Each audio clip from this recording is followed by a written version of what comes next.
Morning to all. हमारी जो कल क्लास हुई थी उसमें हमने शिनकोनिन का स्ट्रक्चर पर बात की थी कि शिनकोनिन का प्रोडक्शन जो है वो मेडिसिनल यूजेस के लिए किस तरीके से किया जाता है और उसकी स्ट्रक्चर किस तरीके की होती है। इसके साथ ही आज की क्लास में जो हम बात कर रहे हैं वो है लार्ज स्केल प्रोडक्शन ऑफ शिकोनिन। तो जो शिकोनिन है उसका एक बड़े स्तर पर हम प्रोडक्शन किस तरीके से करते हैं उस प्रोसेस को हम आज की क्लास में समझेंगे। शिकोनिन, क्योंकि जो ये शिकोनिन है इसका प्रोडक्शन लार्ज स्केल पर मेडिसिनल यूजेस के लिए किया जाता है, मेडिकल में इसका ज़्यादा यूज़ किया जाता है। तो इसके कारण एक तो जो शिकोनिन का प्रोडक्शन हम कर रहे हैं इसमें जो मेडिसिनल प्लांट यूज़ होता है वो है लिथोस्पर्मम इरिथ्रोजिन। ये जो लिथोस्पर्मम इरिथ्रोजिन है इसकी सबसे जो इसकी लिमिटेशन है वो ये है कि यहाँ पर जब इसका प्रोडक्शन होता है तो इस प्लांट से शिकोनिन के प्रोडक्शन में ऑलमोस्ट 3 to 4 इयर्स तक का टाइम लगता है। यानी सीडलिंग होगा, देन सीडलिंग से लेकर के हार्वेस्टिंग तक का जो टाइम पीरियड है उसमें 3 to 4 इयर्स लगते हैं। और अगर हम इसका लार्ज लेवल पर, लार्ज स्केल पर इसका प्रोडक्शन करना चाहते हैं तो हमें बहुत टाइम तक रुकना पड़ता है। तो हम इन विट्रो कंडीशन के थ्रू, इन विट्रो टेक्निक्स के थ्रू हम इसका प्रोडक्शन लार्ज स्केल पर कराने के लिए अलग अलग स्टेजेस को फॉलो करके इसका हाई लेवल पर हम प्रोडक्शन करवा सकते हैं। क्योंकि नेचुरल प्रोसेस में तो 3 to 4 इयर्स का टाइम लगता है जो कि एक बहुत ही ज़्यादा टाइम कंज्यूमिंग है। इसलिए हम जब इसको बड़े स्तर पर इसका उत्पादन करना चाहते हैं, इसका प्रोडक्शन करना चाहते हैं तो हमें इन विट्रो कंडीशन को फॉलो करना पड़ेगा, कंट्रोल कंडीशन में इसका प्रोडक्शन करवाना पड़ेगा।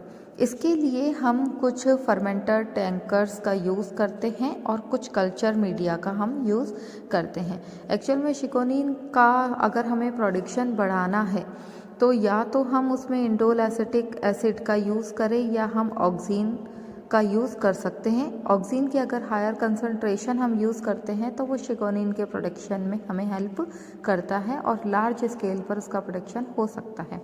यहाँ पर देखिए Mg5 मीडियम और Mg9 मीडियम, ये दो अलग अलग मीडियम हैं। Mg मीडियम एक्चुअल में वही MS मीडियम है। इस MS मीडियम में जो हमारा ग्रोथ रेगुलेटर हमने इंक्लूड किए हैं उनका कंसंट्रेशन अलग अलग है। तो Mg5 वही MS मीडियम है।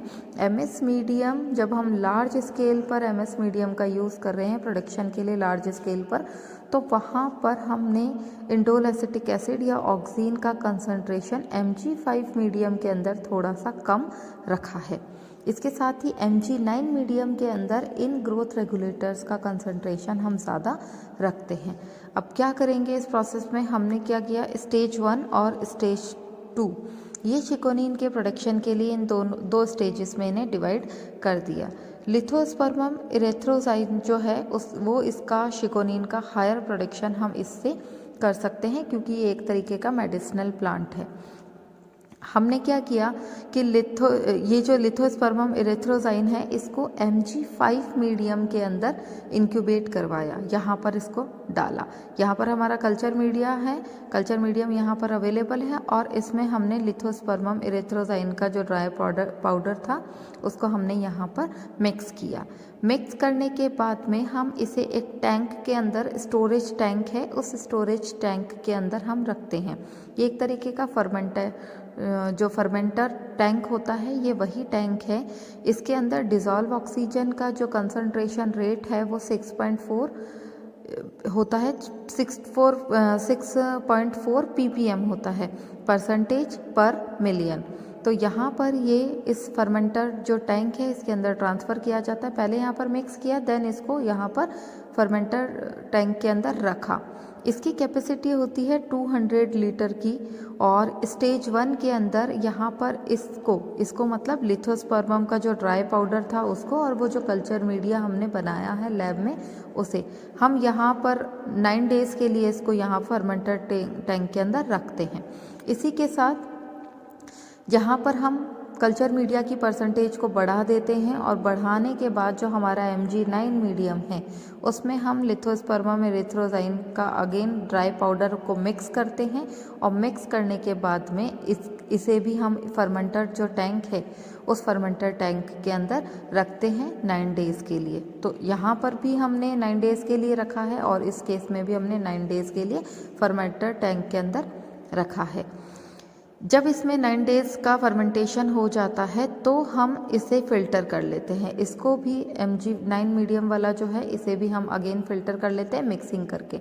इन दोनों को मिक्स कर दिया और इनका फ़िल्टर कर दिया। अब यहाँ पर जो है कि एक इम्पॉर्टेंट फीचर ये कि Mg9 मीडियम जब हम यूज़ कर रहे हैं उसमें जो ग्रोथ रेगुलेटर हमारा इंडोल एसिटिक एसिड या ऑक्सिन है उसका कंसंट्रेशन कम है। तो इस केस में जो शिकोनिन का प्रोडक्शन होता है वो शिकोनिन का प्रोडक्शन थोड़ा सा कम अमाउंट में होता है, या तो बहुत ही नेग्लिजिबल अमाउंट हम कह सकते हैं कि उसमें शिकोनिन का प्रोडक्शन होता ही नहीं है। यहाँ पर जो सेल होती है, यहाँ जो सेल बनेगी वो बिल्कुल कलरलेस होती है, जबकि आपको पता है कि शिकोनिन जो है वो रेड कलर के साथ में जो प्रोडक्ट होने वाला है सिंथेसाइज्ड होने वाला वो रेड कलर का प्रोडक्ट होता है। तो यहाँ पर क्योंकि सेल कलरलेस है तो शिकोनिन का प्रोडक्शन होता ही नहीं है। देन हम इसका फर्मेंटेशन भी कर देते हैं। अब यहाँ इस केस के अंदर क्या है कि जब हम इसका लार्ज स्केल पर इसका प्रोडक्शन करवाना चाह रहे हैं तो जो Mg9 मीडियम है वो इसके लिए फेवरेबल कंडीशन होती है, क्योंकि इसमें ग्रोथ रेगुलेटर का परसेंटेज ज़्यादा है, साथ ही कुछ अलग से हम एंजाइम्स और हार्मोन का फॉर्मेशन जो है वो भी उनके भी मिक्सिंग यहाँ पर करते हैं। इन दोनों को हमने क्या किया, मिक्स किया और इसको फ़िल्टर कर लिया। अब आफ्टर फिल्ट्रेशन हम इसे ट्रांसफ़र करते हैं एक और फर्मेंटर टैंक के अंदर।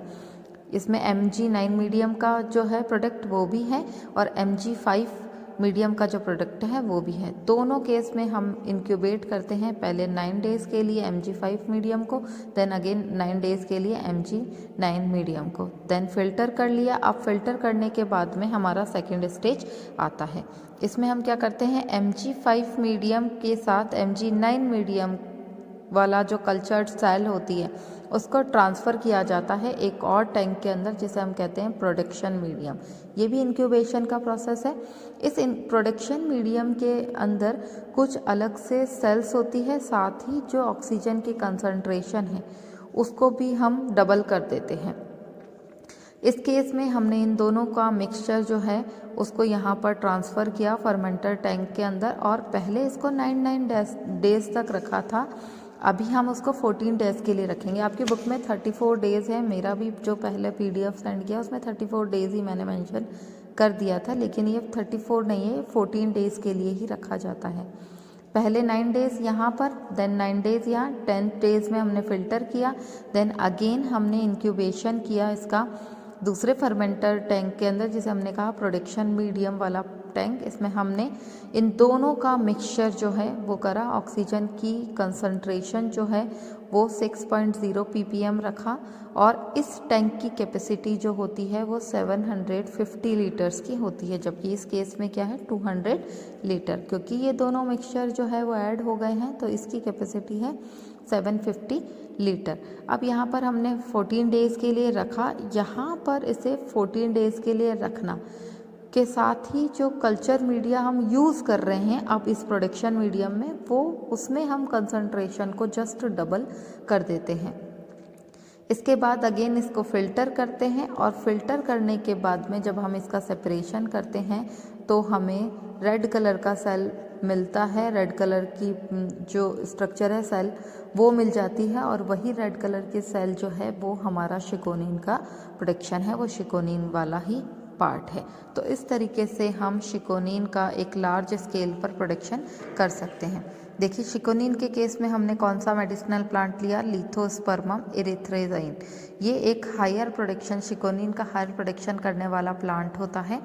इसका ड्राई पाउडर हमने बना लिया है और उस ड्राई पाउडर को हमने एक बार Mg5 मीडियम जिसमें कि ग्रोथ रेगुलेटर की कंसंट्रेशन कम थी उसके साथ मिक्स किया और दूसरे में ग्रोथ रेगुलेटर की कंसंट्रेशन बहुत ज़्यादा थी, बहुत ज़्यादा मतलब थोड़ी ज़्यादा थी कंपैरेटिवली Mg5 के। इसमें हमने मिक्स कर लिया। देन इन दोनों को एक फर्मेंटर टैंक के अंदर डाला अलग अलग। एक को हमने जब डाला है उसकी कैपेसिटी 200 लीटर की है, एक को अलग किया, दूसरे जो है MG उसमें भी हमने मतलब एक टैंक यहाँ पर और होगा जिसके अंदर हम इस MG9 मीडियम का फर्मेंटर टैंक जो है उसमें हम ट्रांसफ़र करेंगे। देन हम इन दोनों को एक फ़िल्टर टैंक के अंदर मिक्स करके और उसे फ़िल्टर कर लेंगे। इसको हम 9 डेज़ के लिए रखेंगे, इसको भी हम 9 डेज़ के लिए रखेंगे। देन दोनों को मिक्स करके उसको फ़िल्टर कर लेंगे। आफ्टर फिल्ट्रेशन हम एक दूसरे प्रोडक्शन मीडियम के अंदर इसे ट्रांसफ़र करेंगे और इसे 14 डेज़ के लिए रखेंगे। यहाँ पर जो हमारा ग्रोथ रेगुलेटर है उसकी कंसंट्रेशन हम जस्ट डबल कर देते हैं और ये जस्ट डबल कंसंट्रेशन को करना जो है वो शिकोनिन के प्रोडक्शन को बढ़ा देता है। देन हम उसको फ़िल्टर कर लेते हैं।